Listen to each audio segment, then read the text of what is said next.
네, 이제 오늘부터 기초세법, 사회간 진행을 할 텐데요. 일단 기초세법 과정이 어떤 과정인지 우선 간략하게 여러분들한테 소개를 시켜드리겠습니다. 우선 여기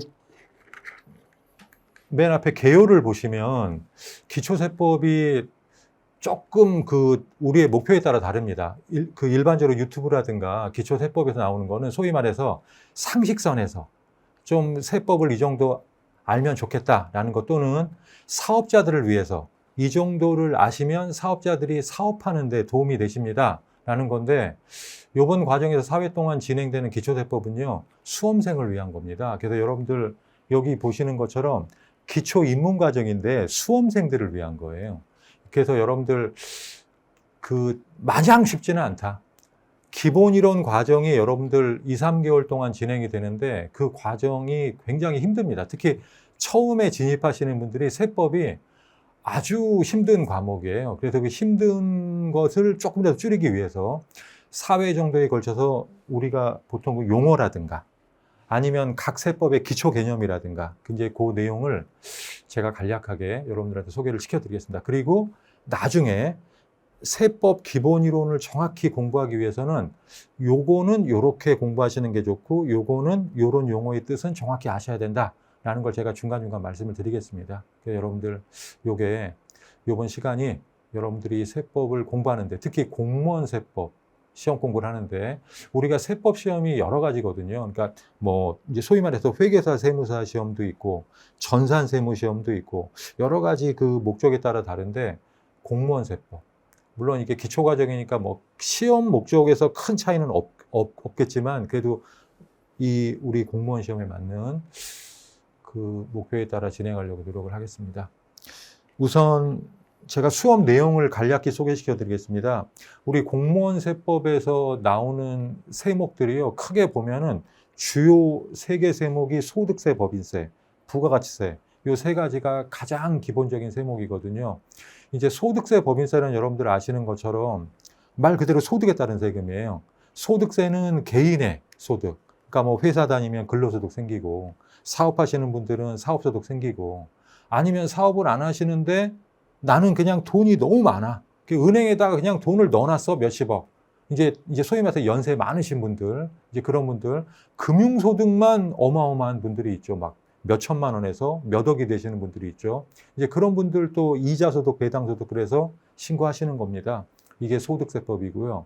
법인세법은 여러분들 아시는 것처럼 삼성, 현대, LG, 그런데 큰 회사들, 또는 우리 삼촌이, 우리 친구들이 운영하는 비상장 기업, 조그만 법인들, 어찌됐건 법인들, 말 그대로 법인이라고 별도의 독립적 인격체를 법적으로 어떤 요건에 따라서 만들어가지고 개인이 아닌 법인이 운영하는 회사가 되는 거죠. 이게 법인이 주체가 돼가지고, 물론 이제 대표자라든가 이사라든가 운영자라든가 실제 업무 운행은 사람들이 하는 거지만 그 말 그대로 행위 법적 그 관리의 주체는 법인이 되는 거죠. 그래서 법인의 소득에 대해서 부과하는 법인세가 있다. 그래서 사실은 소득세하고 법인세는 같은 맥락이에요.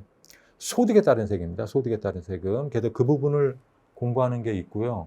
두 번째는 부가가치세라고, 부가가치세는 많이 들어는 봤는데 정확한 개념을 아시는 분은 또 많지가 않아요. 부가가치세는 쉽게 설명드리면, 우리가 물건을 살 때 1,000원짜리면 사실 1,000원 주고 못 삽니다. 부가가치세가 과세되는 물품일 때는 10%를 더 내야 돼요. 그래서 사업하시는 분들이 1,000원짜리를 팔 때는 1,100원 주고 팔아요. 1,000원은 자기가 갖는 거고 100원은 세무서에 내야 되는 겁니다. 이게 부가가치세. 그래서 부가가치세는 과세 그 객체가 이게 소비에 관한 거예요. 그러니까 소득세, 법인세는 소득에 따른 세금인데 부가가치세는 소비에 따른 세금이에요. 그래서 요 부가가치세 요 부분에 대해서 우리가 또 배울 겁니다. 그러니까 여러분들 지금 제가 말씀드리는 걸 한 번만 더 생각하면 좀 이상한 세금이에요. 세금을 부담하는 거는 소비자가 부담하는 건데 세금을 세무서에 갖다 내는 거는 사업자가 내는 겁니다. 이게. 그래서 이거를 담세자, 세금을 부담하는 자와 세금을 납부하는 납세자가 다른 세금이다라고 그래요. 그래서 이걸 간접세라고 그럽니다. 우리가 부가가치세를 배울 거예요. 지금 보면은 좀 이상한 세금인데 그러는데, 부가가치세를 이제 배우다 보면 이런 논리구나. 결과를 미리 말씀드리면 부가가치세가 소득세, 법인세를 과세하기 위한 기초가 됩니다. 그래서 부가가치세는 소득세, 법인세를 1년에 한 번씩 내는데요. 부가가치세는 개인은 1년에 2번 신고하고 법인은 1년에 4번 신고합니다. 그래서 쪼개가지고요. 그때 매입과 매출을 다 신고하게 돼 있어요. 요게 부가가치세. 그래서 요게 주요 3개 세목이고, 그리고 이제 여러분들 많이 아시는 상속세, 증여세. 돌아가신 분의 재산에 대해서 부과하는 상속세. 살아계실 때 자식들한테 증여하는 거 있잖아요. 증여세. 그죠? 요거 배우고, 종합부동산세. 우리가 부동산을 보유하면 지방세로서 재산세를 냅니다. 재산세는 지방세로서 내고 큰 부담이 없어요. 근데 종합부동산세라고 국세로 해가지고 한 번 더 부과하게 돼 있어요. 그럼 이중과세가 아니냐 그러잖아요. 보유에 따른 세금이니까 재산세에서 미리 낸 부분은 빼고 나머지 차익을 내게 만드는 거예요. 이게 종합부동산세. 그래서 요 세목은 근데 그렇게 양이 많지 않아요. 그래서 요거는 시간이 좀 짧게 끝날 겁니다.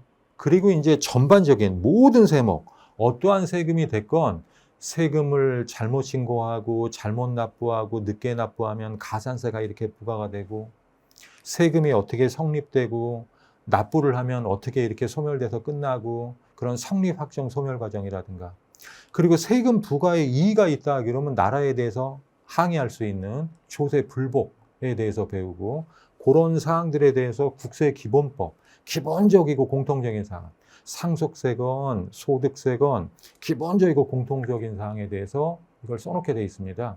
그래서 그걸 기본법이라고 그러고요. 징수법은 말 그대로 징수 절차예요.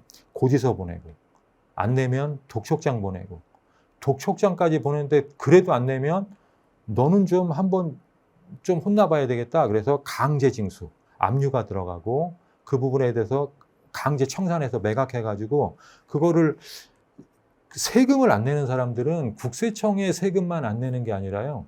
은행이라든가 카드회사에 또는 개인적으로 빌린 돈 못 갚은 데가 많아요. 그래서 채권자들이 많아요. 마지막에 강제 압류한 재산을 팔아가지고 채권자들끼리 우선순위에 따라서 나눠 갖는 걸 청산이라고 합니다. 그래서 징수법은 크게 고지, 독촉, 압류, 매각, 청산, 요 5가지 과정에 대해서 배우는 겁니다. 그게 징수법입니다. 그래서 요렇게 해서 요게 기본 이론 과정은 3개월 동안 진행될 거고요. 우리가 그 부분에 대한 기초 과정을 우리가 한 4회에 걸쳐서 진행하겠습니다. 그리고 지금 사실 기초세법에 대한 오리엔테이션인데, 제가 여러분들이 세법 공부하실 때 제가 강의하는 세법 강좌에 대해서 간략하게 한 2분 정도 설명을 드리겠습니다. 우선 기초세법을 진행을 하고요. 그리고 세법 기본 이론을 3개월 동안 진행을 합니다. 그때 상속세, 증여세까지 포함을 해서 우리 시험에 나오는 모든 세목을 다 진행을 하고요. 그리고 10월, 11월, 12월에는 기본 이론에서 했던 거를 조금 더 조금 더 들어가서 시험에 나오는 모든 부분, 그러니까 기본 이론은 거의 시험에 나오는 한 8, 90%라고 하면 심화 이론은 한 120% 정도 조금 더 깊숙하게 공부를 하고 넓게, 그리고 기출문제에서 OX 문제들, 기출문제를 OX 문제 그 문장별로 이걸 빼내가지고요. 그걸 풀어봄으로써 실전 문제가 이렇게 나왔구나. 우리가 배운 게 이런 식으로 문제를 풀어야 되겠구나라고 연습을 하는 겁니다. 그리고 이제 1월달, 2월달에 기출문제하고 이제 개정사항에 따른 예상문제라든가 이런 걸 풀고요. 마지막에 3월달에 모의고사를 풀고, 보통 이제 국가직 9급 같은 경우가 4월달에 시험 보거든요. 그래서 4월 초나 중순에 시험 보니까 이렇게 해서 그 국가직 9급을 목표로 하는 과정을 마친다라고 생각하시면 되겠습니다. 그리고 9급을 4월달에 본 다음에 지방직이 6월달에 보통 시험이에요. 그래서 국가직 끝나고 지방세법 기본이론, 이 세무직 같은 경우는 세법이 2개로 갈립니다. 과세 주체가 국가냐? 그럼 국세고요. 우리가 앞에서 설명드린 거, 과세 주체가 지방자치단체냐? 그러니까 서울시면은 서울시에서 거둘 수 있고, 경기도면 경기도에서 거둘 수 있고, 이걸 지방세라고 그러죠. 지방세를 따로 시험을 봅니다.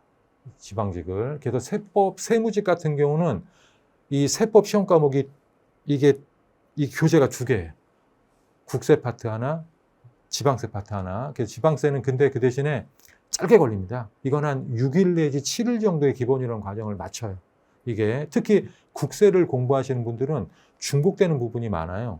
이 기본법하고 징수법 부분은. 그래서 그 부분에 대한 걸 6일, 7일 정도에 끝내고 그리고 나서 이제 5월 달에 예상 문제풀이, 기출문제풀이를 해서 여러분들이 마지막에 정리를 하고 6월 달에 시험 보는 방식으로 하겠습니다. 그래서 이게 여러분들이 저랑 같이 강의 들을 때 기본적인 강좌 순서다라고 생각하시면 되겠습니다.